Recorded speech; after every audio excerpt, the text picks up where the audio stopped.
Steve stole my material on his show, so I had a beef on that. On what show? When he was on the bullshit talk show he had, and he did all my Halloween material one Halloween. Curry says that you're still stealing his jokes. Hey man, listen to me. Yeah. Now I'm getting sick of this right here. Yeah. Mark Curry need to grow up. Steve Harvey ain't been on stage since 2015. And then, people want to jump up, oh, he didn't know, he didn't steal your. So yes, he did. Yeah. I mean, and so that there's no need to, no one else has did that. Why would I do something like that? They don't even make no damn sense. Comedian and actor Mark Curry seems to have gotten enough of Steve Harvey's shenanigans and is allegedly exposing him for all his evil deeds. So what exactly did he say? In showbiz, it's common knowledge that things can get messy real quick. Whether it's actors borrowing each other's material, or in this case, someone straight up stealing jokes, the comedy scene seems to be a hotspot for drama. Mark Curry, a comic who made it big early on, is calling out Steve Harvey, claiming that Harvey swiped some of his material. Curry's accusations paint Harvey in a pretty bad light, suggesting that maybe Harvey's rise to fame wasn't as original as we all thought. It's not unheard of for these kinds of allegations to pop up in the entertainment world, where it's easy for lines to get blurred. But what makes the situation particularly sticky is that Harvey's been tangled up in similar controversies before. Now, in case you are wondering, here's the joke Curry was talking about. Halloween was a trip. Halloween, we couldn't afford no Halloween costume. Mama sent us down to the liquor store and put boxes on us. I think we UPS, I guess. I don't know. And here's Steve's version. You've heard me say that every Halloween I had the same outfit on. I just had a brown box. And he just told me to tell everybody I was a UPS man. Now, to make matters worse, Curry alleged that Steve allegedly stole his comedic material not just once, but twice. My thing with Steve Harvey is that he used my material on both his platforms. Yeah.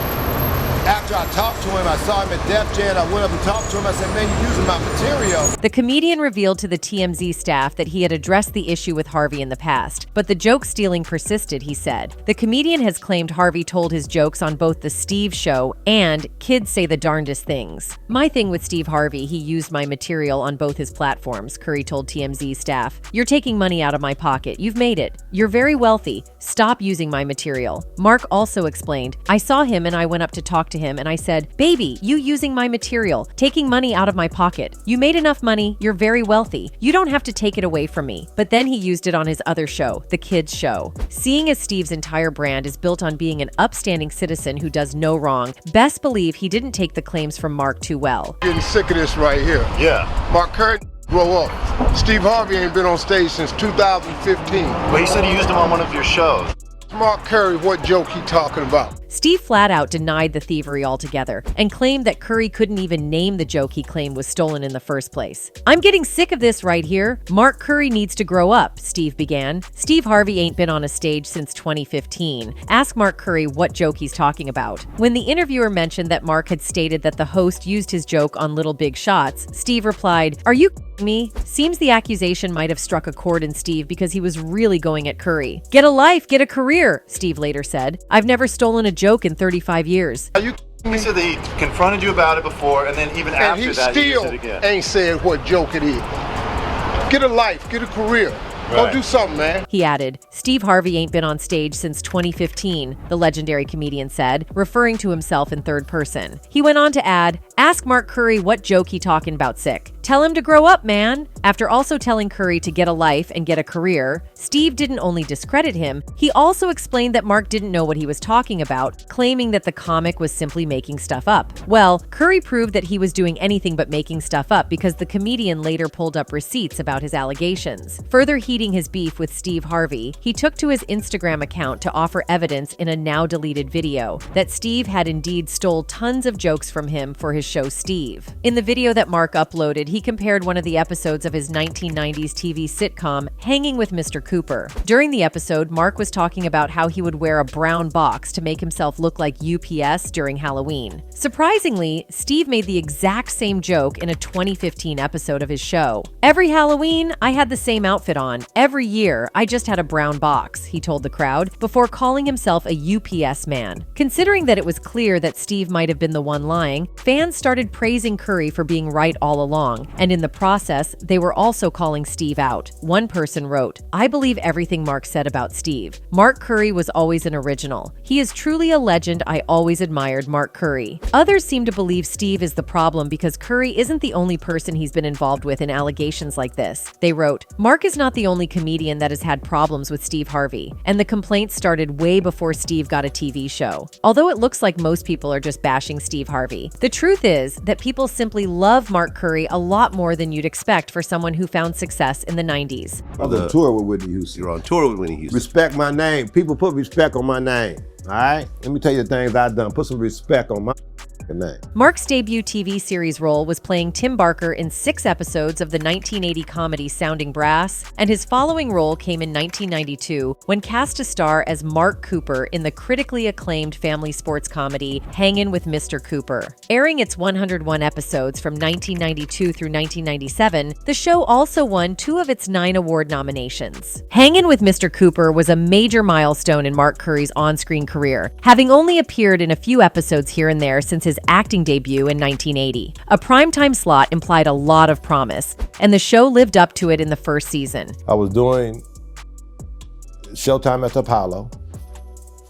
They offered me a sitcom, and I was also offered in Living Color. With 14.6 million viewers in the first season, it tied with culture juggernaut The Fresh Prince of Bel-Air and helped Mark carve a place in 90s pop culture. After a successful first season, ABC moved the show to its famous TGIF programming block, a collection of some of the best sitcoms available on television. But the show never quite captured its season 1 magic. And people walk up to me and say, "My man, what's it like to be on television?" And I tell them, I say, it's live. You know why? Because on television, you can do whatever you want to do. For example, if I wanted to thunder and lightning, I could do that. Watch. A combination of replaced characters, different showrunners, and changing time slots meant the series lacked the stability to stake a concrete place in sitcom lore. Though it stayed on air, its ratings dwindled from season to season until it was canceled for good in the 5th season after 13 episodes. The implication was, unlike other creatures of the black sitcom era, Mark did not have an iconic show that would help his name permeate generations. Even though the show was syndicated on broadcast networks like Paramount's Nickelodeon and BET and has been available on platforms like HBO Max and Hulu, it was never beloved. That is, compared to shows like Full House and Family Matters, whose cast found renewed relevance with a newer generation. Hey, yo, what's up? What's my theme music?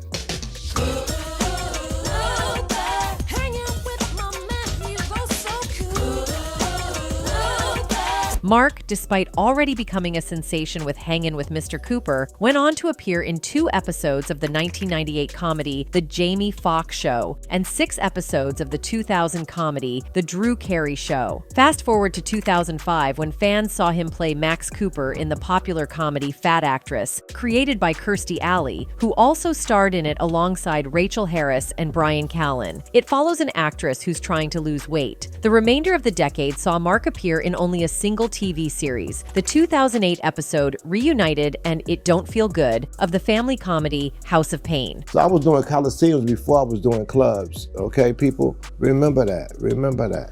And boom, and Whitney Houston would just, and it would fill the whole Coliseum. Curry also hosted the show Animal Tales and BET's Coming to the Stage in 2003. In 2004, he appeared on Celebrity Mole Yucatan. He came in second place to Dennis Rodman. On November 30th, 2008, Mark performed a stand-up comedy routine on the comedy festival Lollapalooza Special, hosted by Tracy Morgan. In 2009 to 2011, Curry hosted Jamie Foxx's Foxhole Live every Monday in the Conga Room in Los Angeles, which was heard on satellite radio. In 2012, Curry joined a list of other successful comedians on the Royal Comedy Tour. Many spectators have viewed Curry's stand-up comedy performance as the highlight of the show, leaving the audience in hysterical laughter. However, on May 17, 2007, he came close to losing his, at the time, mild success. It was a bad situation, and it prompted me to go into a deep depression.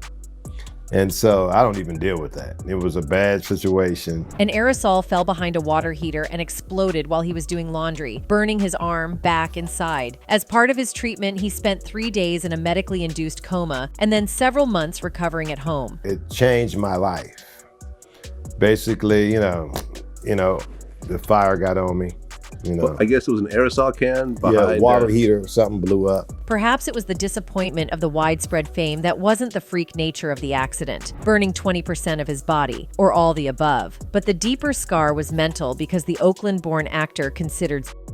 Thankfully, with the help of industry friends like Richard Pryor and Sinbad, he did not go through with it. Mark Curry returned on screen after his recovery, mainly in guest spots. His first major role since the accident was in 2012 when he co-starred as a comedy writer in 3 seasons of See Dad Run. While he did suffer, it turns out there might have been more eyes on Curry while he was coming up over the years without him even knowing, which probably explains how Steve could so effortlessly steal his joke. Because it was like I was in there, I was like, man, when I come out, man, I'm gonna be truthful. I'm gonna hit him a completely different way. No more holding back on this comedy. Well, speaking of Steve, it turns out Curry accusing him of stealing his joke is just one of the many controversial situations the celebrity host has gotten himself into over the years. You see, Steve Harvey has been his power and fame for years. For starters, there have been persistent rumors that the famous mustached ribcracker treats his staff like trash. Can you just respect my space? But it just comes from 4 years of people just taking advantage of my kindness. On the heels of his talk show's big move to Los Angeles, Harvey reportedly sent a shocking memo to his new staff, demanding things typically reserved for tour writers. There will be no meetings in my dressing room, no stopping by or popping in, no one. Do not come to my dressing room unless invited. Do not open my dressing room door. If you open my door, expect to be removed, Harvey wrote in the memo obtained in May 2017 by Chicago blogger Robert Feeder. The memo continued, "My security team will stop everyone from standing at my door who has the intent to see or speak to me. I want all the ambushing to stop now. That includes TV staff. You must schedule an appointment." Harvey claimed he was seeking more free time for me throughout the day, explaining that the memo was sent to fix the lenient open-door policy he permitted during his show's run in Chicago. He reiterated that defense a few days later while discussing the leaked letter with Entertainment Tonight. "I'm in my makeup chair, they walk in the room. I'm having lunch, they walk in, they don't knock. I'm in the hallway, I'm getting ambushed by people with friends that come to the show and having me sign this and do this. I just said, wait a minute. And in hindsight, I probably should have handled it a little bit differently. And that's not all. It appears Williams has serious grounds for hating Harvey. In November 2015, the Think Like a Man author was sued for allegedly backing out of plans to lease a private jet midway through more than $400,000 worth of renovations he had allegedly requested on the aircraft. Said requests reportedly included custom carpet, a reconfiguration of the interior cabin from 16 seats to 14 seats, custom seat design, and new upper and lower cabin sidewalls, as reported by TMZ. Harvey settled the lawsuit, but about a year later, he sued the Federal Aviation Title Company in an attempt to recoup the $250,000 he had put in escrow to lease the private jet. The money was awarded to him by default after the company failed to respond to his lawsuit. Additionally, Cat Williams recently revealed that Harvey can never make it as a movie star, which is why he sticks to hosting Family Feud and sitcoms. Then you ask him, why you not a movie star? I didn't want to be a movie star, Williams continued. This the same end that hated on Bernie Mac with this same thing. There are 30,000 new scripts in Hollywood every year. Not one of them asked for a country bumpkin black dude that can't talk good and look like Mr. Potato Head. There ain't none. You have to have range. Meanwhile, Ed Lover has seemed to confirm Cat Williams' claims about Steve Harvey and his difficulties with Bernie Mac. The legendary DJ dropped a new episode of his Seamon's Son podcast on January 5th, where he backed up Williams' story that the comedian shared on the latest episode of the Club Shay Shay podcast.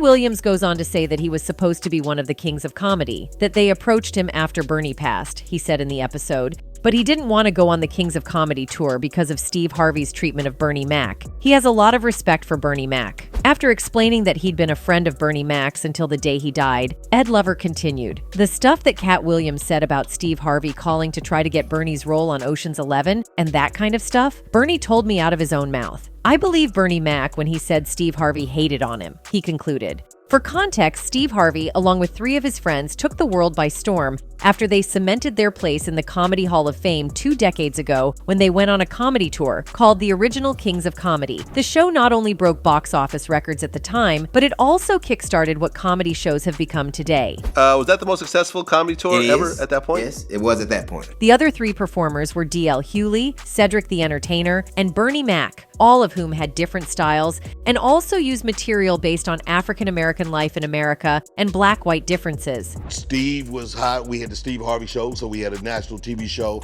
Bernie Mac was the it comedian at the time, and then DL was hot. He had a TV show. Harvey, at the time, though, was alleged to be the smoothest of the performers, which is half the scoop about why he was able to transition into television so easily. However, he was also the most aggressive toward the audience, picking targets in the front row for comments on their hair, clothes, and career prospects. Bernie Mac, on the other hand, had a different approach, something you could call the most hard-edged, and some of his material even venture away from comedy and into the wounds of real life. So what I think, but the first year we did it, it was just me, Bernie, and Steve. Right. And Steve closed. However, it seems Steve Harvey might have been jealous of Bernie Mac's approach, and that small hiccup is what grew into a beef that lasted for years. At least that's what one of the band members seems to have just revealed to the world, and the internet is buzzing about it. Bernie, felt like he didn't want to do it anymore. He was on his own path, and Steve. So,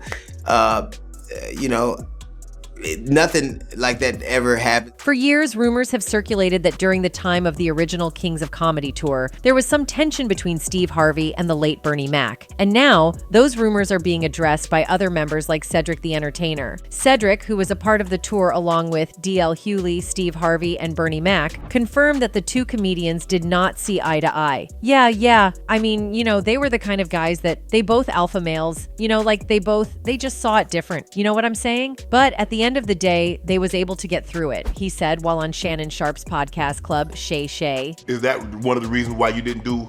You did the first part, and then the second part. I think, of course, that was, definitely a contributing circumstance. However, that wasn't all there was to their beef. In 2003, Bernie Mac had an interview with GQ magazine where he accused Harvey of being jealous of him and trying to sabotage him for certain movie roles. Steve would go on to address Mac's claims in a 2010 interview and revealed that he was hurt by Mac's words. However, the claims from Mac were also confirmed by other parties, one of whom is Damon Williams. Bernie said in the GQ article that when he got Ocean's 11, Steve had reached out to the producers and said he thought he would be a better fit and tried to get the part and blah, blah, blah. And that was some that, you just don't do. It seems like Steve's feud with Bernie reached a point where Bernie's friends don't want anything to do with Steve anymore. And one of these friends is Samuel L. Jackson. For context, a while back, some photos popped up online showing Jackson and his wife hanging out with Harvey and his wife at a vacation spot. At the time, people thought they were super close pals. Even the headlines made it seem like they were inseparable buddies. They were all pictured chilling together on a fancy yacht, making it sound like they had this glamorous friendship going on, right? But recently, Samuel decided to clear things up. Turns out those yacht hangouts weren't planned at all. According to Jackson, he and his wife were just heading to their usual vacation spot when they unexpectedly ran into Harvey and his wife. And let me tell you, Jackson seemed pretty eager to let everyone know that this wasn't some fancy Hollywood setup. It was just a happy accident, plain and simple. Steve Harvey, I hear y'all take vacations together on the yacht or something. Well, we get on the boat with Magic and Cookie. Steve and Marjorie have their own boat. Another person who has spoken on Steve's beef with Bernie is Bernie's daughter, Janice McCullough. She instead called out comedians who allegedly tried to slight Mack before he passed away at the age of 50 in 2008. She said, I don't know Cat Williams. Never met him. That's one person I never get to meet when my dad was alive. But from everything that I've ever heard my dad, say, he's always seemed like a stand-up dude. McCullough said she has the utmost appreciation and respect for Cat Williams for his remarks. I felt like it was genuine. There are some people who have given my dad his flowers now that he's dead that I'm looking at like, now doggone well, you wasn't doing that when he was alive. And that's not just famous people, just people all across the board. She explained that Williams' praise for her father was proof that the late comedian was a man of integrity. It does my heart good that my dad was a stand-up guy. The man that I knew him to be was who he actually was to people. Because that's a thing, like, we can love people and think they one way and find out later. McCullough continued, I just really appreciate what I believe is genuine love and respect that Cat Williams showed my father. She added that she is open to having a sit-down with Williams. Anyway, MoNique is another comedian who has exposed what an opportunist Steve Harvey really is. A while back, when MoNique appeared on an episode of Steve, the Oscar winner recalled an incident that had her labeled as difficult and eventually blackballed in Hollywood because she demanded additional pay for participating in the Oscar publicity campaign for the 2009 film Precious. I said no to some very powerful people. I said no to Oprah Winfrey. I said no to Tyler Perry. I said no to Lee Daniels, and I said no to Lionsgate. I said no to some very powerful people, MoNique said regarding her stance on Oscar campaigning. She became a lightning rod again in 2018 when she proposed a Netflix boycott because the streaming platform wouldn't offer her the same pay for a stand-up special as it did for other big-name comedians, such as Chris Rock and Amy Schumer. MoNique then called out Harvey for a comment he made about her following the Netflix controversy, telling him, "And when I heard you go on the air and you said, my sister done burnt too many bridges, and there's nothing I can do for her now.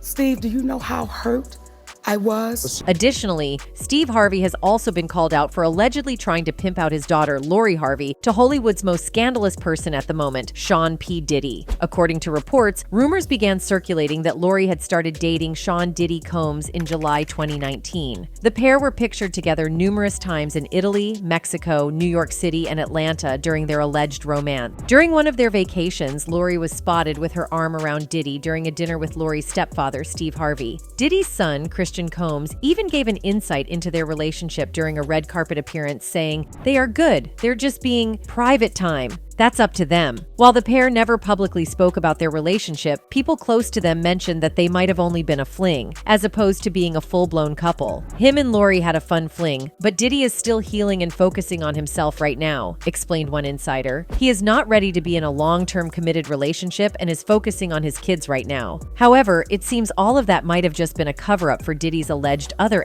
inclinations, as fans started to point out that Diddy used Lori for a different purpose than most of us think. One ex-user tweeted, "Y'all really think Cassie said a prayer and is an example when I really just believe she was Diddy's cover-up because he's gay, she's out of her contract, and now Lori Harvey up next." Speaking of Cassie, on November 16th, she initiated legal proceedings in federal district court in Manhattan, accusing hip-hop mogul Diddy of physically mistreating her throughout their decade-long relationship. Ventura and Diddy reportedly crossed paths in 2005 when she was 19 years old. In the subsequent year, Ventura signed with Combs' record label Bad Boy Records, where she released her debut, self-titled album. Their romantic involvement commenced in 2007. According to documents obtained by the New York Times, Ventura contends that Combs began displaying signs of control and abuse after the release of her debut album. She alleges that the mogul aggressively pressured her to consume copious amounts of drugs and was frequently violent throughout their relationship until it concluded in 2018. The extensive legal complaint also provides distressing details on several incidents in which Diddy purportedly essayed and Arad the singer. In any case, rumors circulating suggest that Steve Harvey has purportedly been engaged in an effort to improve the public image of Sean Diddy Combs. For starters, Combs has been often regarded as Tupac's supposed adversary and is implicated by many as the orchestrator behind Tupac's tragic demise. The origins of the controversy lie in the belief held by the notorious Suge Knight, former CEO of Death Row Records, who claims that Steve Harvey has been instrumental in washing Diddy's image.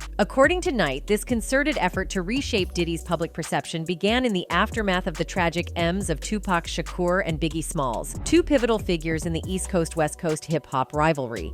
He brings Snoop and Puffy on there and say, these are dudes who's running this shit in the East Coast, West Coast. Upon a closer look, it becomes evident that Steve Harvey has indeed been a consistent supporter of Diddy. The media personality has featured Diddy on his various shows, conducted interviews, and openly praised him on social media platforms. For starters, Harvey once invited Diddy and Snoop Dogg to his legendary Steve Harvey Show, which ran from 1996 to 2002. At the time, the M's of Biggie and Tupac, both within a span of 6 months in 1996 and 1997, respectively, had sent shockwaves through the hip-hop community. The East Coast-West Coast rivalry had reached a tragic climax, leaving fans mourning the loss of two of the genre's most prominent figures. Amidst the grief and speculation surrounding these events, Harvey extended invitations to Sean Diddy Combs and Snoop Dogg to appear on his show. The show's format allowed for engaging conversations, and Harvey saw an opportunity to bring together two influential figures to address the prevailing tensions. Both Diddy and Snoop Dogg accepted Steve Harvey's invitation, marking a significant moment in the aftermath of the tragedies. The episode, which aired in the late 90s, showcased a candid and reflective conversation between the three men. They discussed the impact of Biggie and Tupac's deaths on the hip-hop community, and at one point, Diddy even revealed that Snoop was his friend.